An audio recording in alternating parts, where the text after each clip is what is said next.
सोचिए, बस एक पल के लिए कल्पना कीजिए, आपकी आंखें खुली हैं लेकिन सामने कुछ दिखाई नहीं दे रहा। इतना अंधेरा है कि अगर आप अपना हाथ अपने चेहरे के सामने लाएं तो वो भी गायब है। आपके कानों में सिर्फ एक आवाज है, आपकी अपनी सांसें। हर सांस के साथ एक ठंडा धुआं निकल रहा है जिसे आप देख नहीं सकते पर अपनी त्वचा पर महसूस कर सकते हैं। आप कोशिश करते हैं हिलने की, लेकिन आपके पैर सुन्न पट डियच चुके हैं। ऐसा लग रहा है जैसे वो मांस के नहीं बल्कि पत्थर के बन गए हों। आप चिल्लाना चाहते हैं, कोई है, लेकिन गले से आवाज नहीं निकलती। सिर्फ एक सूखी खरखराती हुई हवा निकलती है।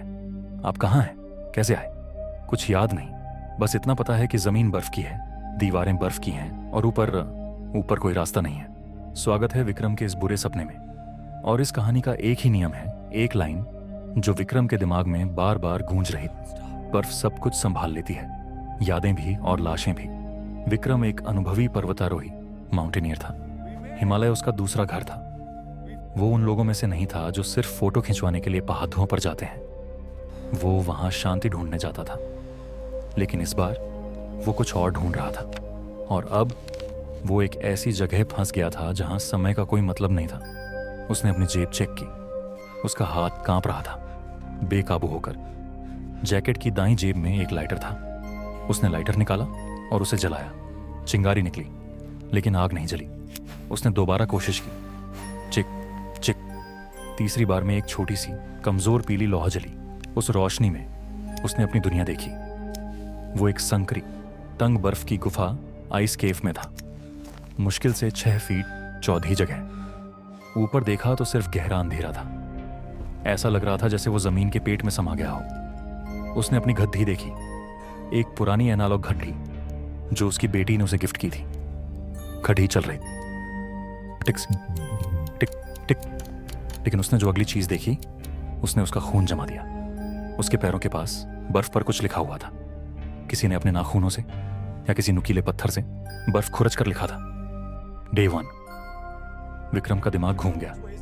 पहला दिन मैंने ये कब लिखा? उसे याद ही नहीं था कि वो यहां कब गिरा। क्या वो बेहोश था? क्या उसे भ्रम हो रहा है? उसने अपने सर पर हाथ लगाया। खून सूख चुका था। सिर पर एक गहरी चोट थी। शायद चोट की वजह से याददाश्त चली गई हो। उसने सोचा, कोई बात नहीं विक्रम, लंबी सांस ले, सर्वाइवल प्रोटोकॉल फॉलो कर। सबसे पहले पानी। बर्फ है तो पानी है, लेकिन बर्फ खाना खतरनाक है। ये शरीर का तापमान गिरा देती है। उसने लाइटर से थोड़ी बर्फ पिघलाई और बूंद बूंद करके पिया। गले में ठंडक उतरी तो थोड़ी जान आई। जेब में एक प्रोटीन बार का रैपर मिला, खाली। इसका मतलब वो खा चुका है। कब? सब कुछ बहुत उलझा हुआ था। दिन बीतने लगे या शायद घंटे। इस गुफा में दिन और रात का कोई मतलब नहीं था। अंधेरा हमेशा वैसा ही रहता था। सिर्फ उसकी घड़ी की टिक टिक उसे बताती थी कि समय आगे बरछ रहा है। विक्रम ने अपने दिन गिनने शुरू किए। हर बार जब उसे नींद आती और वो जागता, वो दीवार पर एक निशान बना देता। दिन 2, दिन 3, दिन 4। ठंड अब हड्डियों में उतरने लगी थी। हाइपोथर्मिया एक खामोश कातिल है। ये शोर नहीं मचाता, ये आपको धोखा देता है। लगभग 10वें दिन के आसपास विक्रम को गर्मी लगने लगी। उसे लगा गुफा का तापमान बरछ रहा है। उसने अपनी जैकेट उतारने की कोशिश की। यह हाइपोथर्मिया की आखिरी स्टेज होती है, जिसे पैराडॉक्सिकल अनड्रेसिंग कहते हैं। दिमाग कंफ्यूज हो जाता है और सोचता है कि शरीर जल रहा है, जबकि वो असल में जम रहा होता है। लेकिन तभी उसने फिर वही लाइन सुनी। अपने दिमाग के किसी कोने में बर्फ सब कुछ संभाल लेती है। उसने खुद को रोका। नहीं विक्रम, जैकेट मत उतार, ये झूठ है, ठंड तुझे मार देगी। उसने जैकेट वापस टाइट की और तभी उसे कुछ सुनाई दिया। ठप ठप ठप, दीवार के उस पार से। विक्रम का दिल जोर से धड़कने लगा। क्या कोई और भी है? क्या रेस्क्यू टीम है? वो चिल्लाया, हेलो, मैं यहां हूं, मदद करो।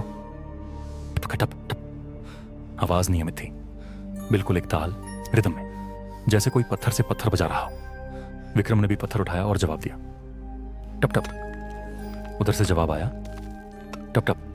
संपर्क। उम्मीद की एक किरण जगी। विक्रम ने जोर लगाकर दीवार पर कान लगाया। बर्फ की दीवार मोटी थी, लेकिन आवाज साफ थी। कौन है वहां? विक्रम चिल्लाया। कोई जवाब नहीं, सिर्फ वो खटखट की आवाज। अगला हफ्ता विक्रम के लिए सबसे मुश्किल था। भूख अब दर्द नहीं दे रही थी, वो अब एक खोखलेपन में बदल गई थी। उसका शरीर अपने ही मांस को खा रहा था, लेकिन वो खटखट की आवाज उसे जिंदा रखे हुए थी। वो उस अनजान इंसान से बातें करने लगा। मेरा नाम विक्रम है। वो अंधेरे में बड्डुबदा था। मैं अपनी बेटी को ढूंढने आया था। उसका नाम रिया है। वो यही कहीं खो गई थी।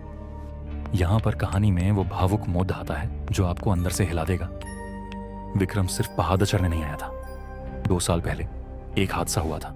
इसी पहाड़ पर विक्रम और रिया ट्रैकिंग कर रहे थे। मौसम खराब हो गया।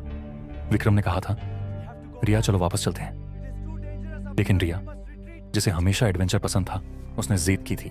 पापा, और ऊपर व्यू पॉइंट तक। विक्रम ने अपनी बेटी की जिद मान ली। वो एक गलती थी। एक एवलांच, बर्फ का तूफान आया।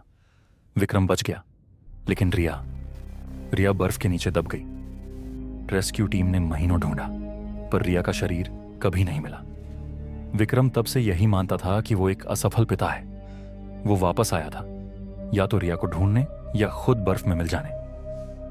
अंधेरे में बैठे बैठे विक्रम की आंखों से आंसू गिरने लगे। आंसू गालों पर आते ही ठंडे हो गए। मैं माफी चाहता हूं रिया, वो फुसफुसाया। मुझे तुम्हें रोकना चाहिए था।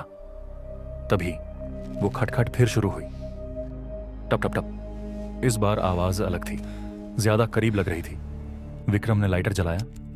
लो, अब बहुत छोटी थी, गैस खत्म होने वाली थी। उसने उस दीवार को गौर से देखा जहां से आवाज आ रही थी। वहां बर्फ थोड़ी पारदर्शी थी, साफ बर्फ, जैसे कांच हो। विक्रम ने अपनी आखिरी ताकत इकट्ठा की और उस साफ बर्फ के पास गया। उसने लाइटर को दीवार के पास किया ताकि वो दूसरी तरफ देख सके। जो उसने देखा, उसने उसकी सांसें रोक दी। बर्फ के उस पार एक और गुफा थी, और वहां जमीन पर एक आकृति बैठी थी। एक छोटी आकृति, लाल जैकेट पहने हुए। वो रिया थी। विक्रम का दिमाग सुन्न हो गया। रिया, उसने शीशे जैसी बर्फ पर हाथ मारा। रिया, पापा यहां है। रिया वहां बैठी थी, अपने घुटनों को पकड़े हुए। वो हिल नहीं रही, बस बैठी थी। विक्रम ने जोर जोर से बर्फ तोड़ने की कोशिश की। उसके हाथ से खून निकलने लगा, लेकिन उसे दर्द महसूस नहीं हो रहा था। उसे बस अपनी बेटी चाहिए थी। रिया, मेरी तरफ देखो, वो चिल्लाया, और धीरे से रिया ने अपना सर उठाया। लेकिन उसका चेहरा वैसा नहीं था जैसा विक्रम को याद था। उसका चेहरा नीला पड्डी चिट चुका था। आंखें खुली थीं, लेकिन उनमें कोई जान नहीं थी। वो मर चुकी थी। लेकिन फिर उसका हाथ हिला। रिया के हाथ में एक पत्थर था, और वो पत्थर धीरे धीरे जमीन पर मार रही थी। टप टप टप। विक्रम पीछे हट गया, डर से, खुशी से नहीं, खौफ से। क्योंकि बर्फ सब कुछ संभाल लेती है, लेकिन बर्फ मरे हुए लोगों को जिंदा नहीं करती। विक्रम की नजर रिया की जैकेट पर गई। जैकेट फटी हुई थी, और जैकेट के अंदर से कुछ तार, वायर्स निकल रही थी। तारें? उसने ध्यान से देखा। रिया की छाती पर एक लाइट जल बुझ रही थी, लाल बत्ती। Beep beep beep. ये क्या है? ये रिया नहीं हो सकती। विक्रम का सर घूमने लगा। गुफा की दीवारें हिलने लगीं। वो दिन 47 का निशान जो उसने सुबह बनाया था, वो अब दिन 1 में बदल रहा था। सब कुछ पिघल रहा था। बर्फ पानी बनकर नहीं पिघल रही थी, बल्कि अंधेरे में घुल रही थी। अचानक एक तेज आवाज आई, किसी मशीन की आवाज। हिस हिस। हवा का दबाव बदला। विक्रम को लगा उसका दम घुट जाएगा। और फिर रोशनी, इतनी तेज रोशनी कि विक्रम की आंखें चुंधिया गईं। बीपी स्टेबल है, नब्ज वापस आ रही है, वो जाग रहे हैं। एक अनजान आवाज, अंग्रेजी में। विक्रम ने मुश्किल से आंखें खोली। वो किसी गुफा में नहीं था, कोई बर्फ नहीं थी। वो एक सफेद कमरे में था, एक अस्पताल के बिस्तर पर, या शायद किसी लैब में। उसके शरीर पर कई नलियां और तारें लगी थीं। एक आदमी सफेद कोट पहने उसके ऊपर झुका हुआ था। वापस स्वागत है मिस्टर विक्रम। क्या आप मुझे सुन पा रहे हैं? विक्रम का गला सूखा था। मेरी बेटी रिया।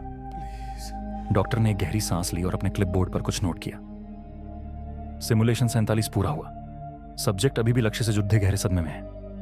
डॉक्टर ने विक्रम की तरफ देखा और कहा, विक्रम, आप मेमोरी रिकंस्ट्रक्शन थेरेपी, स्मृति पुनर्निर्माण चिकित्सा में हैं। आज 47वां सेशन था। विक्रम को कुछ समझ नहीं आ रहा था। क्या मैं पहाड़ाज पर था? वो तूफान? नहीं विक्रम, डॉक्टर ने नरम आवाज में कहा। रिया को गुजरे हुए 10 साल हो चुके हैं। आप उस सदमे से बाहर नहीं आ पा रहे थे। आपने खुद इस एक्सपेरिमेंट के लिए साइन किया था।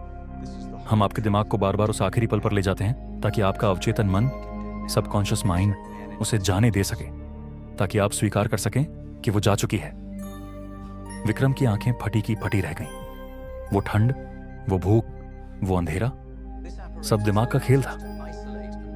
लेकिन वो खटखट की आवाज, विक्रम ने पूछा।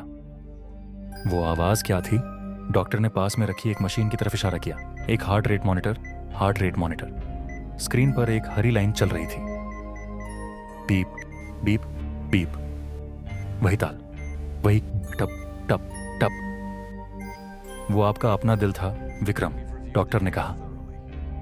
पूरे सिमुलेशन में आप सिर्फ खुद को सुन रहे थे। रिया वहां नहीं थी, वो कभी वहां नहीं थी। विक्रम ने अपनी आंखें बंद कर लीं। मशीन की आवाज अभी भी चल रही थी, लेकिन अब उसे वो ठंड महसूस नहीं हो रही थी, बस एक खालीपन था।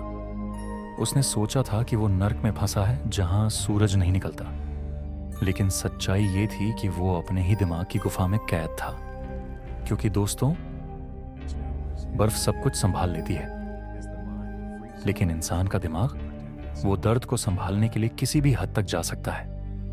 वो आपके लिए एक पूरी दुनिया बना सकता है सिर्फ इसलिए ताकि आपको वो सच ना मानना पड़े जो आपको तो डीएच देगा।